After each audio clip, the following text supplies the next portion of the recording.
Alright boys, today we jumping into the arena as Keanu Reeves and the Cowboys.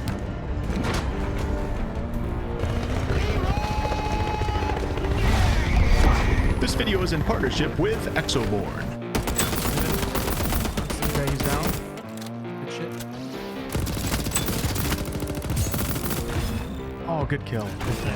Go, big fry. Good stuff, man.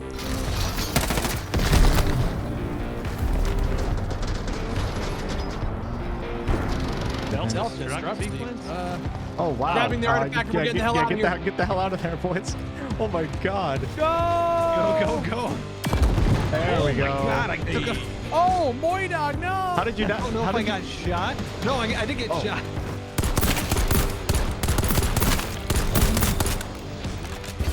Get on in, 30 seconds. You gotta go out. Yeah, you gotta go out With glory. Glory.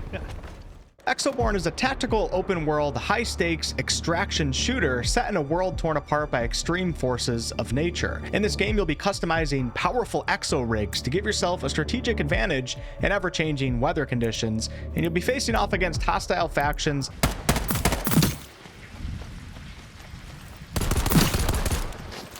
enemy players, of course, and Mother Nature herself.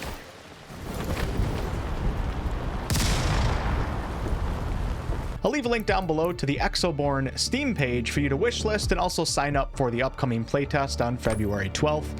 You're not going to want to miss it. Look good, feel good, play good.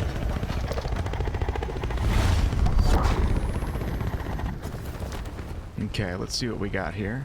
Now, obviously, this game is an online PvPvE extraction game, but SharkMob, the developers behind Exoborne, also have a whole story going on here that sets up the foundation for this world and the assignments that you can accept. There's basically this gigantic, powerful corporation that goes by the name of Rebirth that promised to save humanity from a looming cataclysm, but that turned out to be a lie. In the aftermath of the Fury, Mother Nature was unleashed and society collapsed. Now, we the players are part of the Reborn Rebellion, led by a character named Tar. And Tar is called upon us to help uncover the truth and finish the fight against Rebirth. Now, with that said, not everyone can be trusted, and this is where other players come into the mix. You can play this game solo, duo, or in a group of 3. And when you drop onto a map, it's every team for themselves. Hell yeah. Oh, the bombardier! Oh, God, go! The maps encompass the vast open land of Colton County, and of course resources are scarce here, and there's going to be enemies lurking behind pretty much every corner. It's you and your team's job to scavenge for valuable loot that's essential to your survival, and if you're able to extract in time without getting killed by warring factions, enemy players, or extreme forces of nature, Traction ETA, 20 seconds. you get to take all that valuable loot back with you. You'll be scavenging for better guns, weapon mods, money, resources that can be used to craft more powerful Exo-Rigs and mods for those rigs, and there's even powerful artifacts on the map that can be found, which contain highly valuable loot, and artifact locations, of course, tend to be hotspots for PvP as everybody wants to get them. When I was playing with my group, we went to the artifact locations pretty much every time, and I'd say probably 75% of the time this resulted in some sort of PvP engagement with other players. I think there might be 2 teams here, guys.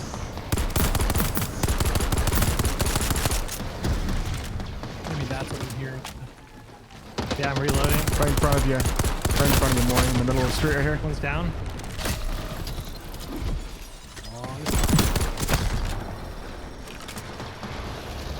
I think there's one like right on us here. Oh, we got a robot here.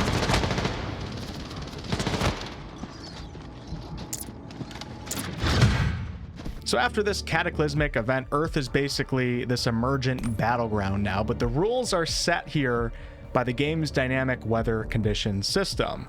And this is my personal favorite aspect of what I played here, so let's talk about it. So when you deploy onto a map, there's really no telling what type of weather is going to hit you.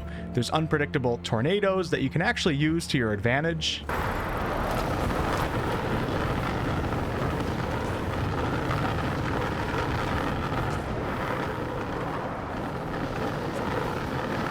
Lightning strikes. Affirmative. Dropship en route. I like to earn my pay. Come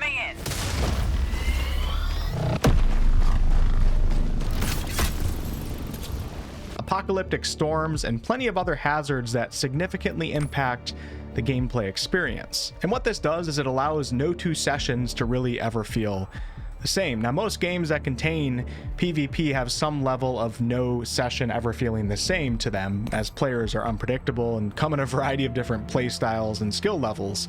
But when you add this dynamic weather system on top of this, there's really no telling how a session is going to turn out. You and your group could be in a really, really horrible, hopeless situation with a lot of loot on you, but you're just low on armor and health and everything. But then maybe a couple tornadoes roll in and you're actually able to take advantage of the winds and relocate yourselves to safety. Now, guns are of course cool in this game, and we'll talk about them here in a moment, but Exo-Rigs are where this game stands out. Your Exo-Rigs are your ultimate platforms of survival, and the cool thing here is that they are actually highly customizable. There's 4 different Exo-Rigs to choose from, with the first one being your base rig, which is like an exosuit that you'll always have access to even if you die in a match. So you'll never go into a match with nothing. The other 3 suits are the Kodiak, Viper, and Kestrel, each of which fills kind of a different archetype here. So the Kodiak is a bit tankier, it's better at withstanding tornado force winds, and by default it has this powerful ground slam ability. It's a really good exo rig for up close encounters. The Viper rig, which I found myself using the most, is really great for solo play.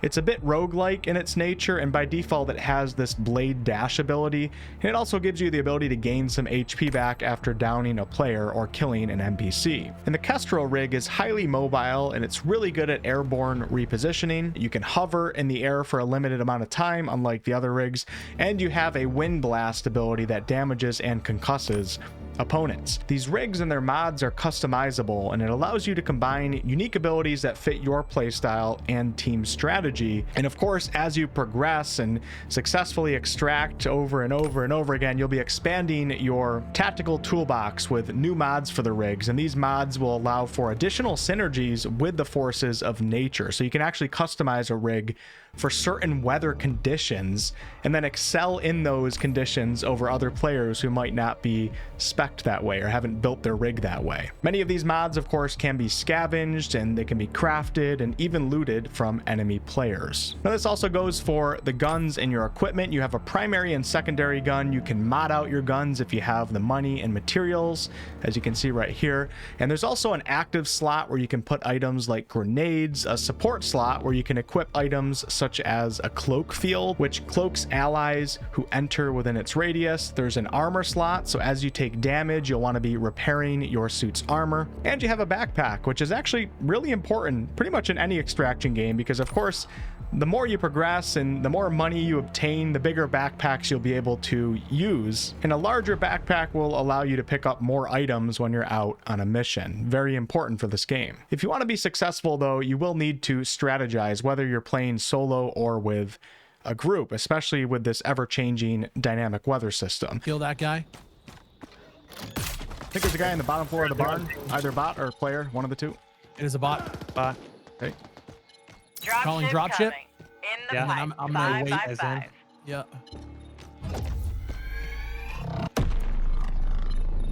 They're like right on my ping. Now, teams that have great coordination and teams who know how to take advantage of their exo-rigs and the weather conditions will excel over other teams. Now, it's of course up to you how aggressive you want to be. You can come into a session and try to stay out of everyone's way and kind of stealth around and just gather loot from NPCs and crates and then try to extract off the map. But keep in mind, when you attempt an extraction and call in the chopper, everyone on the map will know. So it's important to have like some sort of defensive strategy ready when you're ready to leave. Also, after 20 minutes on a map, for all of you players that just love high risk, high reward situations, if you stay for longer than 20 minutes, a rebirth trace occurs, which basically means that every player will be marked on the map. So this is when things can get really, really intense, and a lot of players and teams will ultimately clash with each other for these final battles. There's 3 on me. Oh yeah, right on me too. One's down.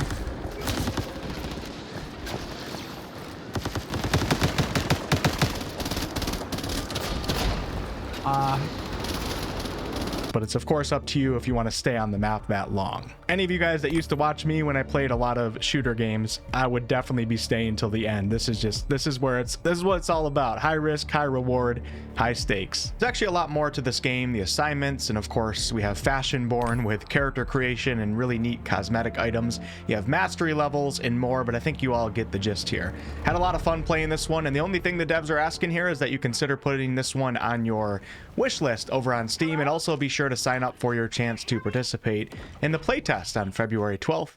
Links below. Thank you all so much for watching. There's a big giant robot down there. Have you guys killed one of those yet? Yeah. Scarab? Yeah, that one sucks. Yeah.